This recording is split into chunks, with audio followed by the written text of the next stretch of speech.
Hello and welcome. Today I'm going to read you a story. This is a picture book, but just because it has pictures doesn't mean that it's only for kids. I think grown-ups will like this story too. This is a true story, and most of it takes place in a little village in Holland called Olst. The year is 1945, just after World War II has ended. The people in Europe were very poor after the war. Their fields and factories had been bombed, and they couldn't grow food or manufacture goods. This is a story about caring for others and sharing what we have. After the story, I have a short, simple art project that the kids might like to try some rainy day. Sit back and relax and listen to Boxes for Katje. The story is by Candace Fleming, and the pictures are by Stacy Dresden McQueen.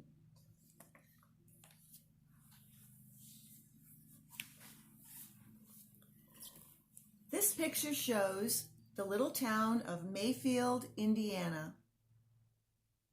Mayfield has a church, a school, a bank, some stores, a lot of houses, a nice park, and lots of green grass and trees. Here we see a little American girl named Rosie.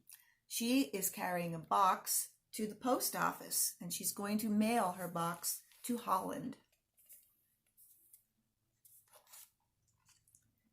After the war, there was little left in the tiny Dutch town of Olst. The townspeople lived on cabbages and seed potatoes.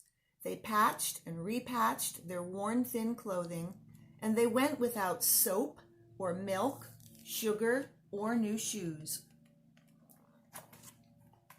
One spring morning, when the tulips bloomed thick and bright, Postman Kleinhund pedaled his bicycle down the cobbled street. "Oh ho," he whooped, "I have a box for Katje, a box from America." "America?" exclaimed Katje. "Who would send me a box from America?" "The Children's Aid Society," replied the postman. "Children in America are collecting and mailing many hard-to-find items to the children of Holland. You, young miss, were lucky to get one." Katje took the box. She rubbed her finger across the block letters that spelled USA.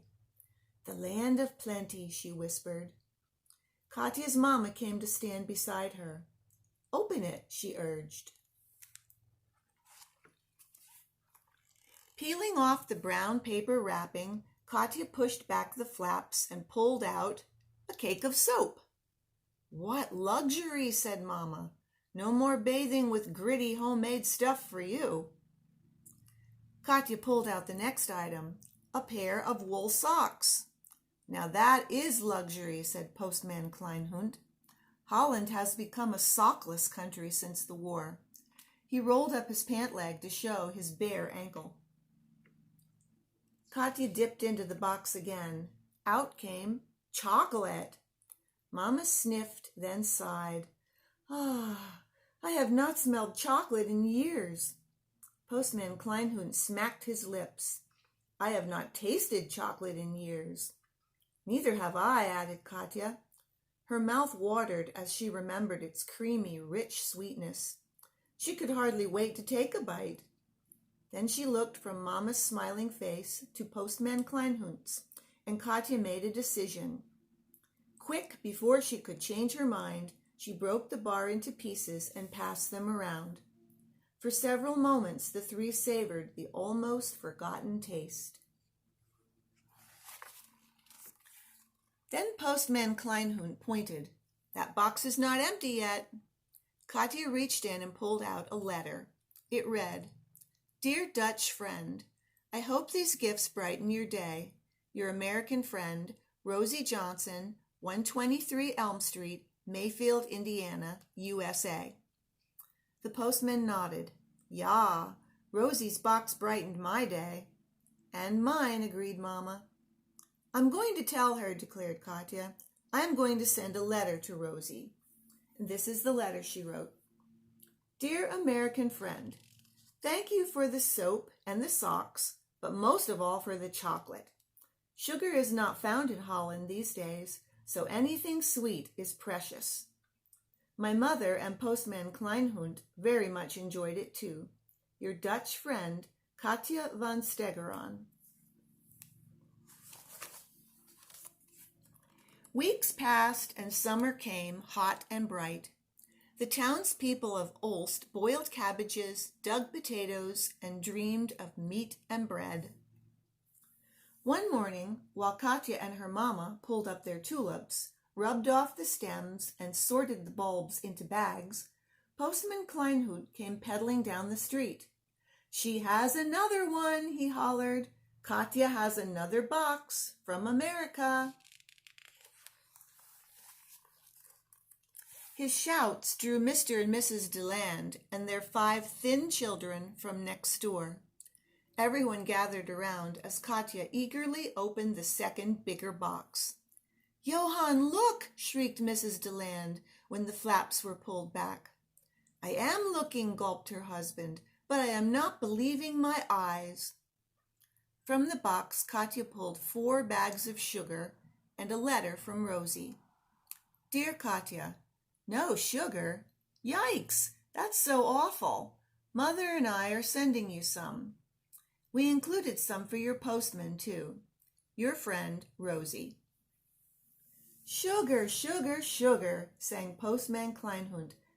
Grabbing the smallest DeLand, he danced with the toddler to the word's sweet beat. And Katja made a decision. "There's plenty to share," she said. "Och," sobbed Mrs. DeLand, dabbing away tears with the corner of her apron. "You are too kind. Danku, Katja." "Thank you." Then, as Postman Kleinhund sang, the children danced, and Mrs. DeLand sniffled, Katja divided the sugar. Later, she wrote to Rosie. "Dear friend Rosie, so many sweets. How can I ever thank you? I shared the sugar with our neighbors, Mr. and Mrs. DeLand. They have 5 children who are skin and bone. With so little food in Holland, it is hard to keep anyone fed. Your gift has surely helped us. Your friend, Katja." Weeks passed, and autumn came, rainy and gray. The townspeople of Olst picked the last of their cabbages and potatoes. They lined their old coats with newspaper to keep out the cold air, and they worried about the coming winter. "How will we survive without good food or warm clothing?" they asked each other. "How will we live?" Katja and her mama worried too, but as always, they planted their tulip bulbs in the hardening ground and looked forward to the day the tulips would bloom. They were brushing dirt from their knees when Postman Kleinhund came stumbling down the street. "It is a big one," he shouted. "So big I could not bring it on my bicycle. Ja, ja, a big heavy box from America."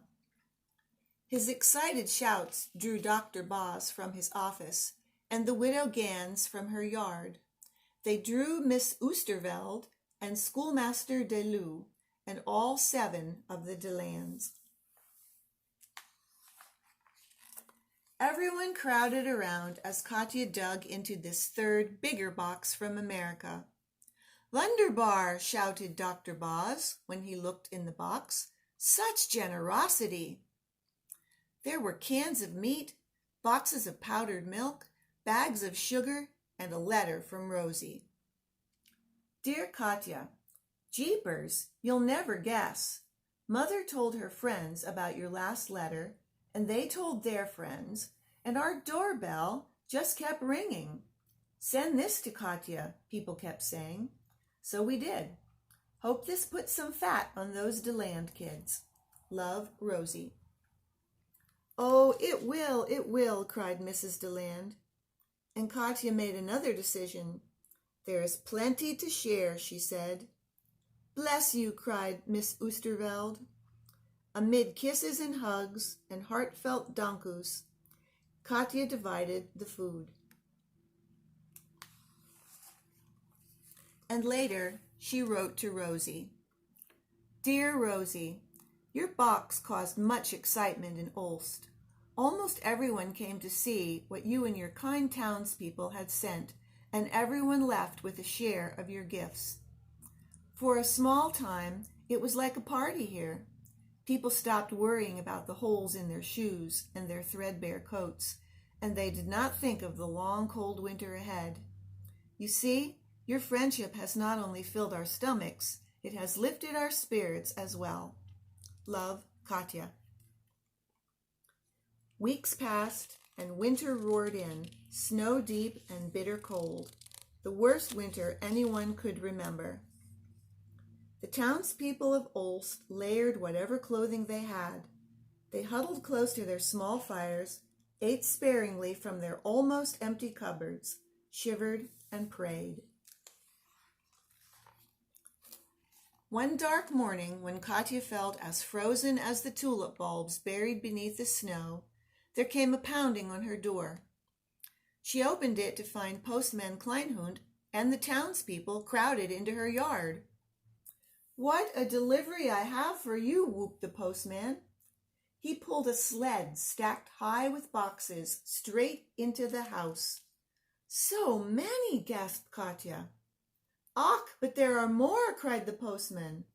Squeezing his way through the crowd, he returned with another box-stacked sled, and another, and still another. There was barely room for boxes and people as Katje pushed back flaps and pulled out coats, mittens, socks and shoes, scarves, hats, and sweaters, cakes of soap, chocolate bars, and bags, cartons, and cans of food. At the bottom of the very last box there was a letter from Rosie. "Dear Katje, you won't believe what's happening here. Everyone everywhere wants to send a box to you. The school organized a canned food drive. The church organized a clothing drive. Even the local businesses added items to the boxes. We hope there's enough here for all your friends and neighbors. Love, Rosie."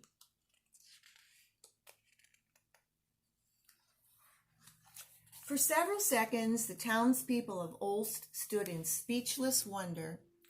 Then Katje cried, "There is plenty to share." "Hooray!" Postman Kleinhund danced a jig in his new wool socks. Mrs. DeLand wept while buttoning 5 warm coats, and Dr. Boz put down his cans to give the widow Gans a quick, joy-filled kiss. Mama wrapped her arms around Katje. "You have brought us a miracle," she said. "No," replied Katje. "Rosie did." All winter long, the boxes kept coming. All winter long, the townspeople stayed warm and well-fed. And all winter long, Katje wrote letters to her American friend, Rosie. Slowly the snow melted and the wind lost its bite. Each day, more and more tulips poked their green tips through the soil, blooming into a sea of pink and yellow, purple and red. One warm morning, Katje said, "It would be nice to send a box to Rosie." "Ja," said Mama, "but what would you send?" Katje smiled as she told her. "It is a good idea," said Mama. "Oh, I like it," agreed Postman Kleinhund. "We must do it," said the DeLands. "Together," added Dr. Boss. And so one sun-bright morning, Mr. Everett, the mailman, hurried down Elm Street. "I have a box for Rosie," he announced. "A box from Holland." "Holland!" exclaimed Rosie. "What could it be?" Eagerly she ripped off the wrapping and pulled back the flaps. "So many!" gasped her mother. Then Rosie read the letter. "Dear Rosie, we hope these tulip bulbs from Ulst will brighten Mayfield's days. Plant them in the fall and wait for a surprise in the spring. Love, Katje." And here's a picture of the town of Mayfield, Indiana, again, with the park and the church and the school. And now you see that everywhere, under every tree and around every house, it's full of tulips. So I hope you enjoyed the story. And now I have a tulip craft for the kids or anyone creative to do.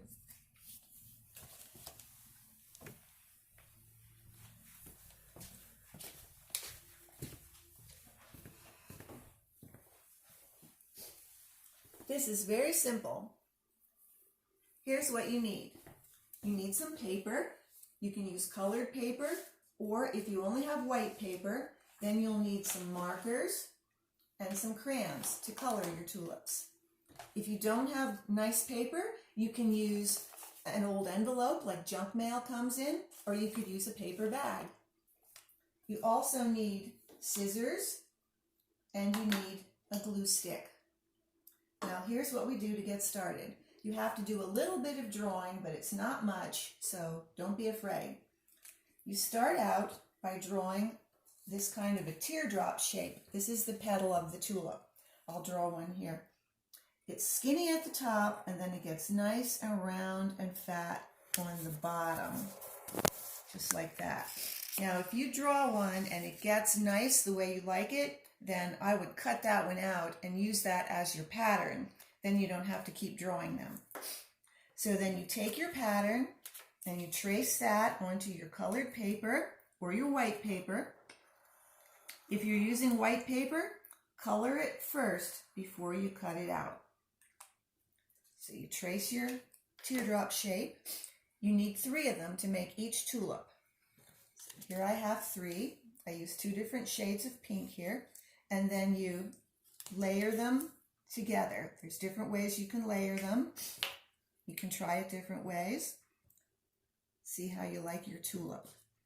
I'm going to put that one in the middle.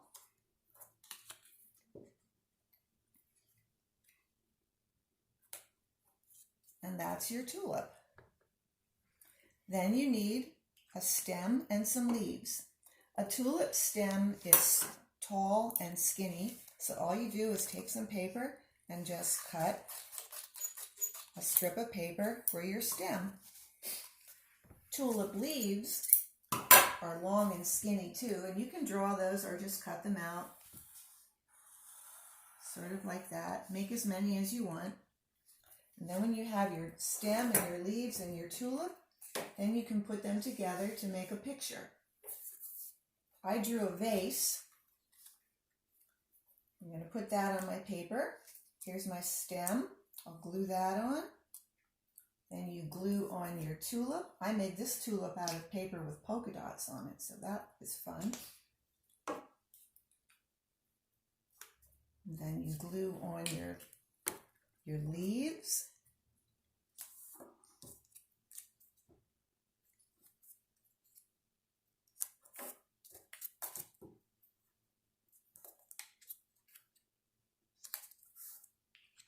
There you have your tulip picture. If you want to put your tulips in a garden, you take a piece of brown paper and you tear it so it gets kind of rough and bumpy. Tear it front and tear it back all the way across so it looks like the dirt. And then put that at the bottom to be your garden. This tulip is fun because I made it out of wrapping paper. But ask Mom or Dad for wrapping paper. Don't just go cutting it up. And this one was really fun because I had some wrapping paper with Steelers pictures on it. So I made a Steelers tulip. You can be really creative. And I made a flower pot. That was really simple to do. Did you know that tulips come in black? Most people like the bright colorful ones, but tulips do come in black, so I made a black tulip too. So there's lots of ways that you can make tulips with just a simple pattern. If you make a picture like this, text it to me. Take a picture of it, text it to me, or put it on Facebook so I can see how creative you were. Well, thanks for listening. Maybe someday I'll read another story. Bye-bye.